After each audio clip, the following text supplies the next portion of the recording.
하나님 말씀은 욥기서 5장 8절입니다. 욥기서 5장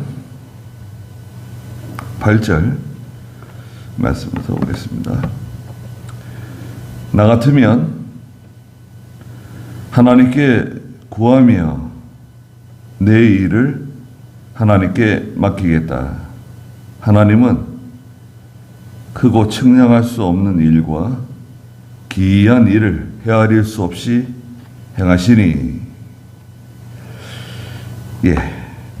거기까지만 보겠습니다. 하나님은 크고 측량할 수 없는 일과 기이한 일을 헤아릴 수 없이 행하시는 분이시다 말씀하셨습니다. 이건 엘리바스가 계속 하는 말인데요. 8절에 보니까 나 같으면 하나님께 구하며 내 일을 하나님께 맡기겠다. 그렇게 말했습니다.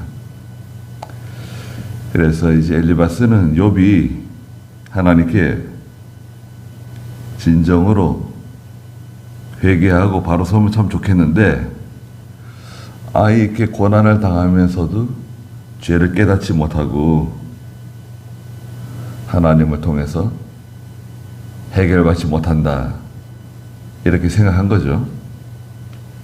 나 같으면 하나님께 구하고 하나님을 통해서 해결받을 텐데, 엘리바스가 하는 말은 성경적으로 딱 맞는 말입니다.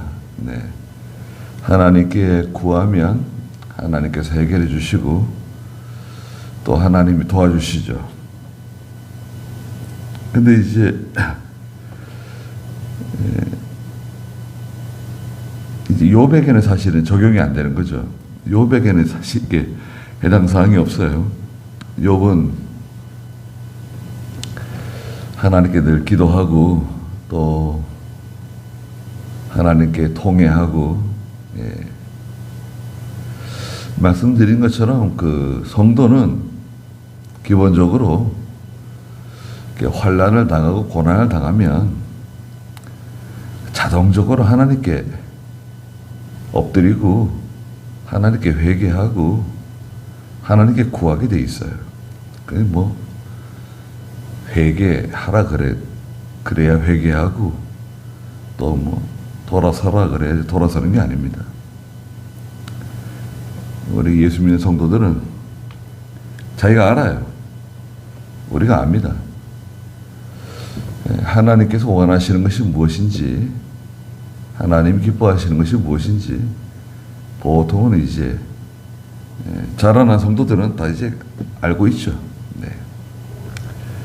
그 정도의 분별력을 가지고 살아갈 수 있는데, 욥은 왜 하나님께 구하고 또 회개해서 하나님의 도움을 받지 못하는가, 그렇게 생각하고 있는 겁니다. 9절에 하나님은 측량할 수 없는 일과 기이한 일을 헤아릴 수 없이 행하시는 분이시다. 하나님은 어떤 분이신가?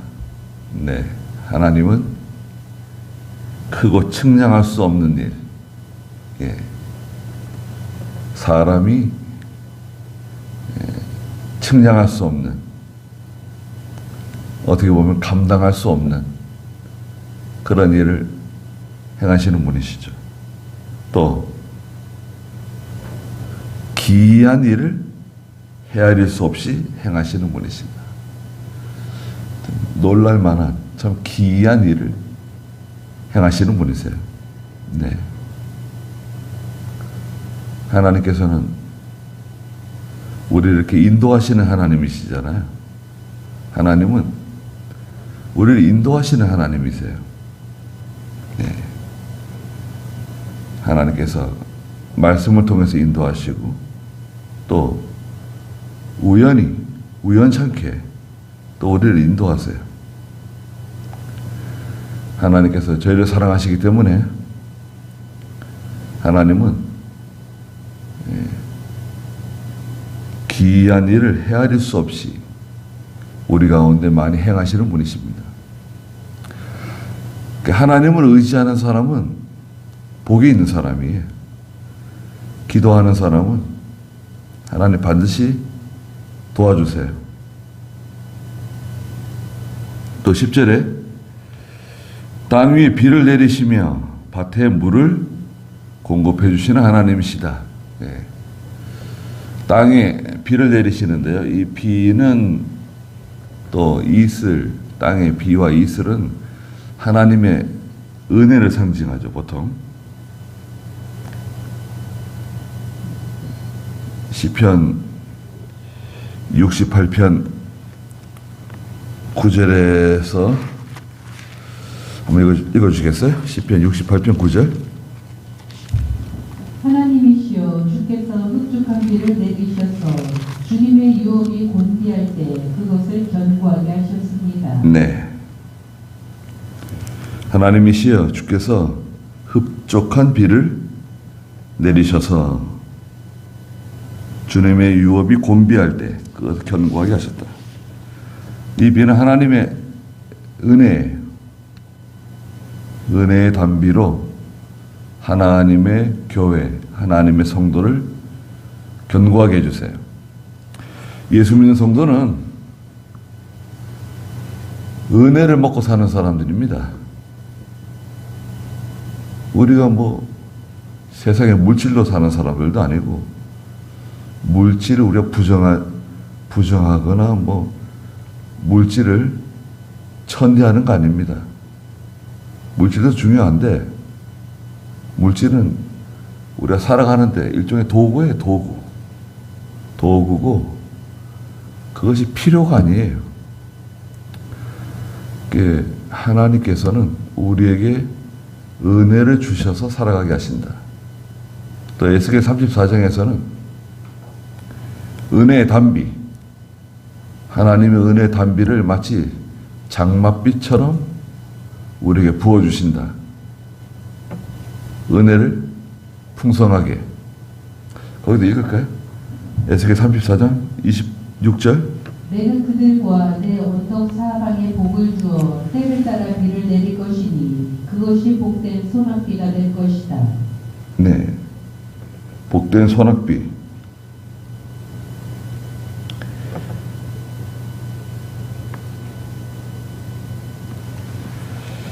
하나님께서 소낙비와 같은 그런 은혜를 저희들에게 내려주신다.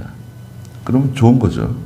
그러면 땅이 부드러워지고 또 우리의 마음이 온유해지고 하나님께 순종할 수 있는 그런 어떤 발판을 만들어 주시죠. 은혜 받지 못하면 하나님 말씀 순종 못해요.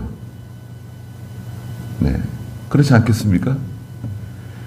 네, 하나님께서 은혜 주셔야 우리가 순종할 수 있게 돼요. 그러니까 이제 하나님의 은혜를 받지 못하게 되면 어떻게 될까요? 거역하고 나가는 거죠. 하나님께서 하나님 주신 은혜를 받지 못하면 강팍해지고 거역하고 나가게 돼요. 땅 위에 비를 내려주시고 밭에 물을 공급해 주신다. 11절에 낮은 사람들을 높이시며 슬퍼하는 사람들을 안전한 곳으로 올리신다 그랬습니다. 하나님께서 낮은 사람, 천한 사람 높여주시고 또 슬퍼하는 사람, 이 슬퍼하는 사람 성도예요. 성도. 또 가난한 사람들, 15절에 보면 가난한 사람들이 있는데 슬퍼하는 사람, 가난한 사람, 다 하나님 백성, 성도를 가르쳐요. 네. 이건 영적인 면입니다. 영적으로 하나님 앞에 항상 애통하고 또 심령에 갈급한, 심령이 가난한 성도들을 말합니다.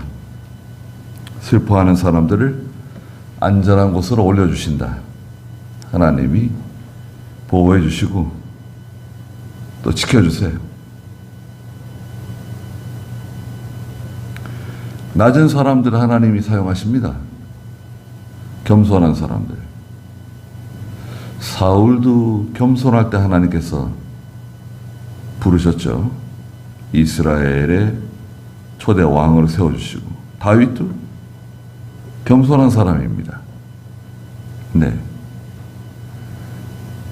모세도 지상에서 가장 온유한 사람이라고, 겸손한 사람이죠.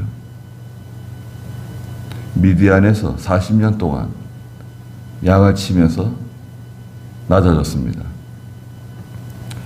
낮아진 사람들 하나님이 사용하세요.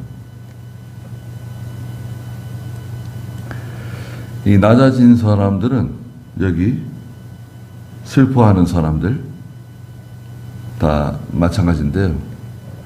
고난을 많이 당한 성도들입니다. 성도는 고난을 많이 당할 때 겸손해져요. 온유해져요. 스스로 자기가 이렇게 온유해지고 겸손해질 수 있는가? 그건 불가능해요. 그건 태생적으로 불가능해요. 인간은 고난을 통해서 온유해지고 겸손해져요. 하나님 앞에 굴복할 수 있게 돼요. 고난이 없이는 이게 순종이 안 돼요. 우리 히브리서 11장에서 봤잖아요. 히브리서 5장인가요? 네. 그리스도께서도 고난을 통해서 순종을 배우셨잖아요. 고난이 있어야 돼요. 이건 필수 불가결해요. 고난이 없으면 어떻게 하냐? 김현범 목사님이나 이병희 목사님은 고난을 만들으라는 거예요, 자기가. 고난을 만들으라고. 산으로 기도하러 가고, 추워도 기도하러 가고, 비가 와도 기도하러 가고, 고난을 만들어서 가라는 거예요. 고행주의 같기도 하고, 고난이 있으면 이제 우리가 겸손해지고 하나님 의지하니까 스스로 고난을 자취하라고 그렇게 가르치셨어요. 12절에 하나님은 교활한 사람들의 계략을 꺾으시니 그들의 손으로 하는 일이 이루어지지 못할 것이다 그랬습니다. 교활한 사람의 계략, 이게 있어요. 이것은 인본주의죠. 인본주의는 교활해요. 교활하고 악질적이고 치밀하고 똑똑하다 그랬죠. 인본주의 성격 특징이에요. 교활하죠. 악질적이죠. 아주 치밀하고 계획적이고 똑똑하다. 이걸 이제 하나님의 교회에서 써먹기도 해요. 우리가 이게 믿음을 하지 않으면 바로 인본주의 사용해요. 인간의 방법, 인간의 지혜, 경험, 자기 주장, 자기 뜻, 자기 생각이 이제 들어와가지고 하는 겁니다. 인본주의를 사용하면 일이 잘 되는 것처럼 보일 수도 있어요. 아주 효과적이다. 바로 그냥 효과가 나타날 수 있죠. 그런데 인본주의를 사용하게 되면 하나님은 도와주시지 않는다. 거기 계시지 않으세요. 그래서 사람들끼리 하는 거예요. 사람들끼리 자기 지혜 경험 동원해가지고 하는데 인본주의는 고생을 많이 하게 돼요. 인본주의를 사용하는 순간 고생길로 접어듭니다. 네. 우리도 고생할 때 우리 고생을 많이 하잖아요. 혹시 내가 인본주의를 사용하지 않았나? 생각을 해봐야 돼요. 네. 교활한 사람들의 계략이 있는데 하나님이 다 꺾으세요. 하나님이 다 지우세요. 바울을 잡아 죽이려고 했던 사람들이 있었죠. 서로 결기해가지고 바울을 죽이기 전에는 우리가 뭐 하지 않겠다고 그래 결의를 했잖아요. 그 사람들의 계략, 그 하나님이 다 무효로 만드신다. 손으로 하는 일이 이루어지지 못한다. 또 지혜로운 사람들, 13절에 지혜로운 사람들로 제 교활함에 빠지게 하실 것이니 간교한 사람들의 꾀가 실패한다. 고린도전서 3장 19절에 보면 인간의 지혜 있어요. 인간의 지혜. 사람의 지혜. 사람의 지혜로 되는 것이 아니다.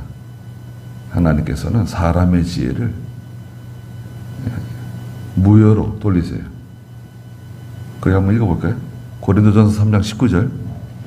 이 세상의 지혜는 하나님께서 보시기에 어리석은 것이다. 기록되기를 하나님은 지혜로운 자들을 자기 꾀에 빠지게 하시는 분이시다라고 하였다. 네, 지혜로운 사람들이 있는데 아주 지혜로운 사람들이 있죠. 예. 그런데 자기 꾀에 빠진다. 우리 자기 꾀에 빠진다고 얘기하잖아요. 제 꾀에 빠지는 거예요.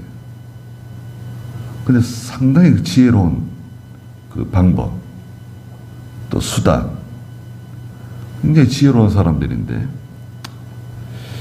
자기 꾀에 빠져요. 네. 그리고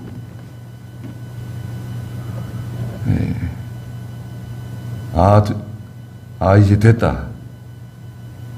야, 우리가 이렇게 열심히 해가지고 노력해서 잘 됐어. 야, 이제 됐다. 예. 우리가 이제 여기서 이제 행복하게 잘 살아보자. 하나님 싫어한다 그랬죠? 예. 그런 표현 있잖아요. 야, 이제 됐어. 야, 이제 됐어. 우리가 이제 목표한 게 이루어졌어. 야, 이제 됐다. 고 하는 순간부터 이제 무너져 내리는 거예요. 그리고 야, 이제 우리가 여기서 행복하게 잘 살아보자. 롯의 나오미의 가정이 모압에 가가지고 야, 이제 우리가 모압 땅에서 잘 살아보자.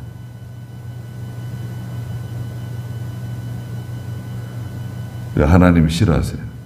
그런 태도, 그걸 하나님이 싫어하세요.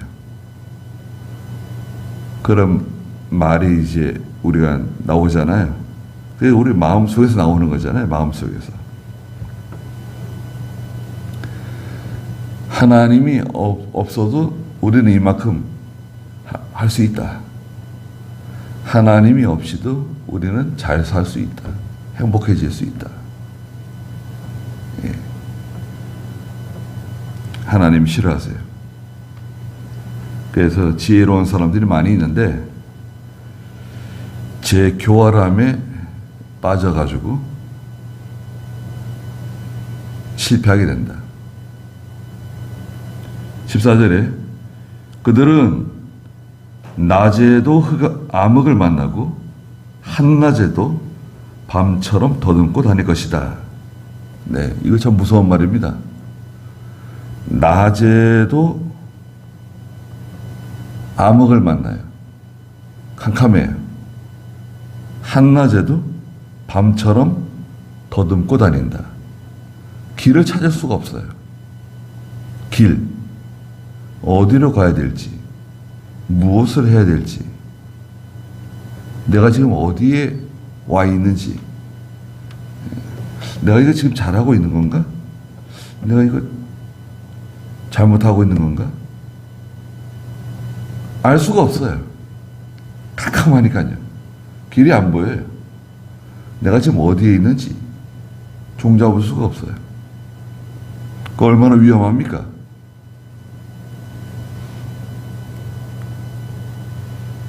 짧은 길도 잘못하게 되면 뺑뺑 돌 수 있어요.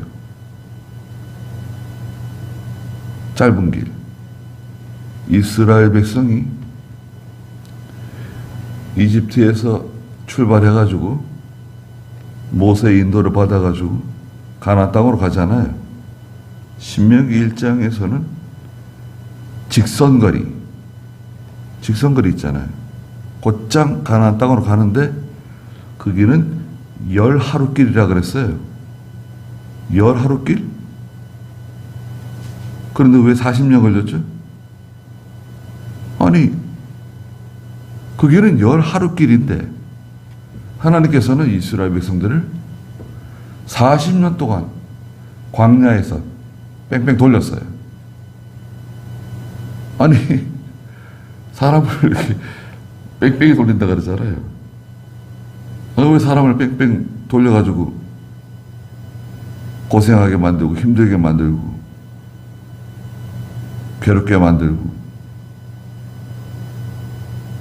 그러면서 속에 있는 게 다 드러났어요. 시간이 오래 지나면요. 그 믿음 없는 거 다 드러나죠. 믿음 없는 거, 실력 없는 거, 예. 부족한 게 다 드러납니다. 그렇잖아요. 처음에 잘 모르는데 오래 있다 보면 다 드러나요. 그냥 자기도 알게 되고 우리 가족도 알게 되고 사람들이 다 알게 돼요.